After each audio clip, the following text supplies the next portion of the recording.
क्या आपने कभी सोचा है कि भगवान शिव के साथ मंदिर में एक बैल क्यों दिखाई देता है? आखिर नंदी कौन थे? क्या वे जन्म से ही बैल थे या उनके पीछे कोई अद्भुत रहस्य छिपा है? कैसे एक साधारण बालक भगवान शिव का सबसे प्रिय भक्त बना और शिव जी का वाहन कहलाया? आज की यह कथा आपको भक्ति, विश्वास और समर्पण की ऐसी कहानी सुनाएगी जिसे सुनकर आपका हृदय शिव भक्ति से भर जाएगा। इसीलिए इस कथा को अंत तक अवश्य सुनिए। बहुत समय पहले सिलाद नाम के एक महान ऋषि थे। वे धर्मपरायण, विद्वान और भगवान शिव के परम भक्त थे। उनके आश्रम में उनके अनेक शिष्य शिक्षा प्राप्त करते थे। उनके पास किसी चीज की कमी नहीं थी, लेकिन एक दुख हमेशा उनके मन को खाए जाता था। उनका कोई उन्होंने सोचा, ऐसी संतान चाहिए जो केवल मेरा वंश ही आगे न बढ़ाए बल्कि भगवान शिव की कृपा से दिव्य प्रकाश और अमर हो। यही इच्छा लेकर सिलाद ऋषि घने वन में चले गए और भगवान शिव की कठोर तपस्या करने लगे। दिन बीतते गए, महीने बीत गए, फिर वर्षों का समय गुजर गया। ऋषि केवल शिव जी का ध्यान करते रहे। अंततः एक दिन पूरा वन दिव्य प्रकाश से भर गया। भगवान शिव और माता पार्वती उनके सामने प्रकट हुए। शिव जी बोले, ऋषिवर, आपकी तपस्या से मैं अत्यंत प्रसन्न हूँ।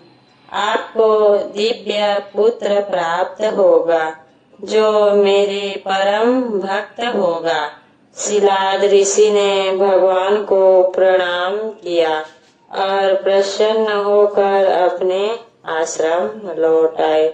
कुछ समय बाद जब यज्ञ के लिए भूमि तैयार कर रहे थे, तभी धरती से तेजस्वी प्रकाश निकला। उस प्रकाश के मध्य एक दिव्य बालक दिखाई दिया। ऋषि ने उस बालक को प्रेम से अपनी गोद में उठाया और उसका नाम रखा नंदी। नंदी बचपन से ही असाधारण थे। उनके चेहरे पर दिव्य तेज था।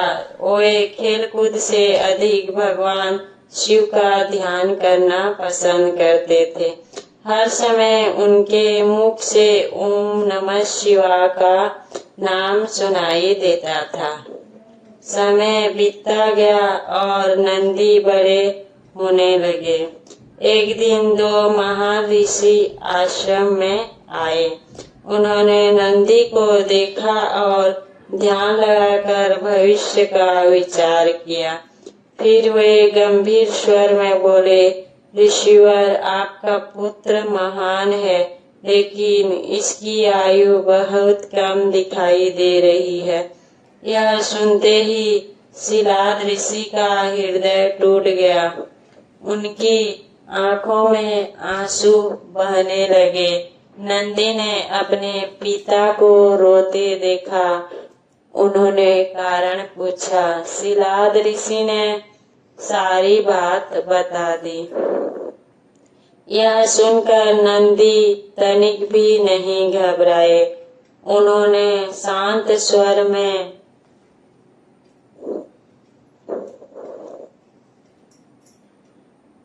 कहा, पिताश्री, जिसने मुझे जन्म दिया है वही मेरी रक्षा भी करेगा। मैं भगवान शिव के शरण में जाऊंगा। इतना कहकर नंदी घने वन में चले गए। उन्होंने एक पवित्र नदी के किनारे बैठकर कठोर तपस्या आरंभ कर दी। वे भोजन और जल का त्याग कर केवल ओम नमः शिवाय का जाप करते रहे। दिन बीतते गए, वर्ष बीत गया। धूप, वर्षा, आंधी और सर्दी कुछ भी नंदी की तपस्या को डगमगा नहीं सका।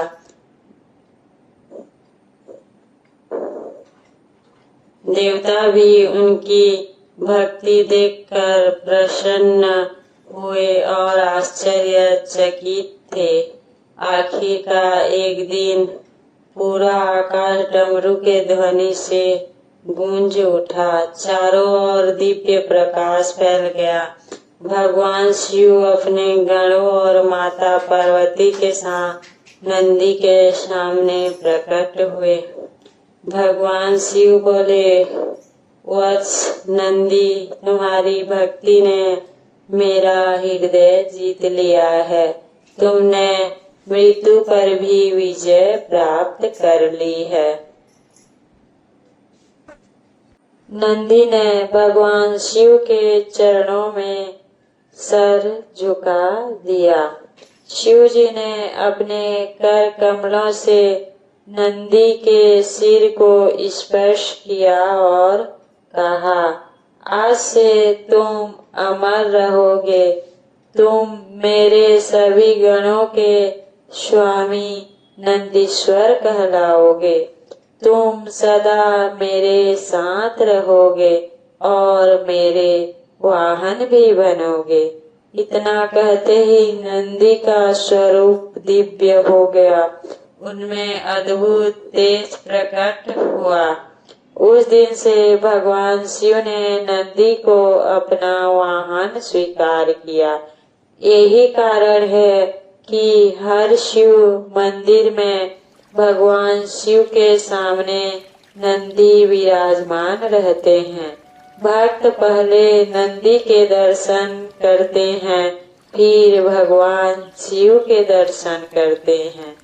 ऐसे भी मान्यता है कि यदि कोई नंदी के कान में अपनी सच्ची मनोकामना कहे तो नंदी उसे भगवान शिव तक पहुंचा देते हैं। नंदी केवल भगवान शिव के वाहन नहीं है, बल्कि वे भक्ति, सेवा, निष्ठा, धैर्य और समर्पण के प्रतीक हैं। उन्होंने संसार को सिखाया कि सच्चे मन से की गई भक्ति कभी व्यर्थ नहीं जाती। भक्तों, यही थी नंदी के भगवान शिव की सवारी बनने की अद्भुत कथा। यदि आपको यह कथा पसंद आई हो तो भगवान शिव और नंदी महाराज के प्रति श्रद्धा व्यक्त करते हुए कमेंट में अवश्य लिखे, हर हर महादेव, ओम नमः शिवाय। फिर मिलेंगे एक और अद्भुत पौराणिक कथा के साथ। हर हर महादेव।